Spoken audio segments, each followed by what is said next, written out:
Greetings, everyone. Dr. Frank here. I recently posted a graph which summarizes the voter roll situation in every state in the country. There were so many good comments and questions, I decided to prepare a short presentation for you. First, let me tell you how I got the data for this graph. Essentially, I explored every state election website, usually the Secretary of State, and then the U.S. Census data for that state. It was a couple of days' work. Then I prepared this graph to make it easy to see the status of the whole country and in every state. A few years ago, I had prepared a similar graph for the 2020 election, but this time I've taken a slightly different approach. In the older graph, I used the voting age population as my reference. In the new graph, I'm using the voting eligible population. So let's review the new graph. The data in this graph are for the 2024 election. For reference, I'm using the voting eligible population, which includes citizens over 18 and those legally allowed to vote, VEP for short.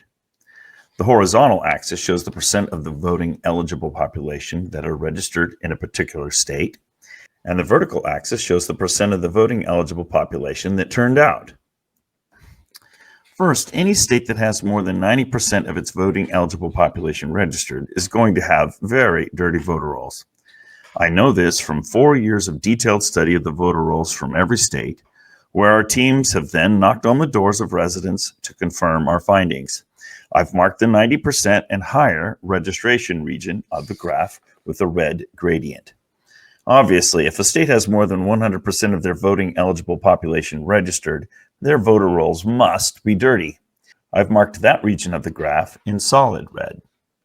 Unless there is a huge amount of cheating in a state, you won't receive ballots from more than 100% of your registered voters. I've marked the upper left corner of the graph in gray to show where the 100% turnout threshold is. For reference, I also show where the 90%, 75%, and 55% turnouts of registered voters would appear in the graph. I've indicated in green where the ideal region for registration and voting for a state would be. Essentially, a clean voter rolls would have about 70 to 80% of its voting eligible population registered, and a clean election would have about 50 to 65% of its voting eligible population turning out. As I mentioned at the start, the data I'm about to show you come from the U.S. Census and the respective state election websites. The first set of 9 states that I'm showing you here all have more people registered than they have voting eligible populations. Obviously, these 9 states must have very dirty voter rolls. You shouldn't have more people in the voter rolls than you even have people. There are other states in a similar situation, but they are currently hiding this fact by only reporting the number of active voters in their rolls. For example, like the state of Maine. Now for the rest of the states. I've placed asterisks on the states where I don't yet know the total number of people in the rolls and only the number of active voters in the 2024 election. For example, Maine has some of the dirtiest voter rolls, and I suspect that they're actually near 110% of their voting eligible population registered, since they haven't substantially cleaned their rolls and they were at 104% of their voting age population as of 2022. The alarming fact that so many of the states have dirty voter rolls is not an accident, and it is a direct consequence of federal interference. Since 1993 and the National Voter Registration Act, or NVRA, states have been automatically registering people to vote, accelerating the growth of the rolls, but not cleaning the rolls at a commensurate rate. Obviously, the state with the cleanest voter rolls is Wyoming. Their voter rolls are so clean because they automatically and aggressively remove people who don't participate in their elections. They don't prohibit people that have been removed from voting. They just have to sign up again or show proof of residence and identification. Wyoming is the most MAGA state in the country, voting about 3-1 for Trump, with over 60% of their voting eligible population casting ballots.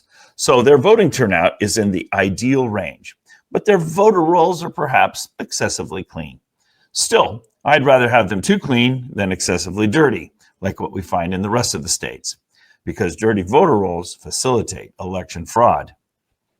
Another alarming fact illustrated by this graph is the huge disparity of reported turnout between the states. Does 20% more of the voting eligible population vote in Minnesota, Wisconsin, Michigan, and Maine versus West Virginia, Texas, and Oklahoma? Are the people there that much more patriotic? I don't think so. This more likely exposes the amount of election tinkering going on all across the country. The situation is dire, and we desperately need election reform in this country, and that starts in each local community. As I've been preaching for several years all over the country, there isn't a top-down legislative solution. The only solution is for communities to reclaim local control of their elections. But the federal government and the states like having central control, so that's the battle that we are fighting now. It's just a recent incarnation of the age-old battle between individuals and centralization of government. If you're ready to get started, send me an email and I'll send you a checklist for launching your local effort. I've spent the last 4 years developing and nurturing effective strategies for use by local teams. And as you're building your local team, I recommend that you schedule a public event and invite me to speak. I don't charge a fee, and it will help you to get organized, stimulate local interest, and begin to build some local momentum. I thank you for your attention.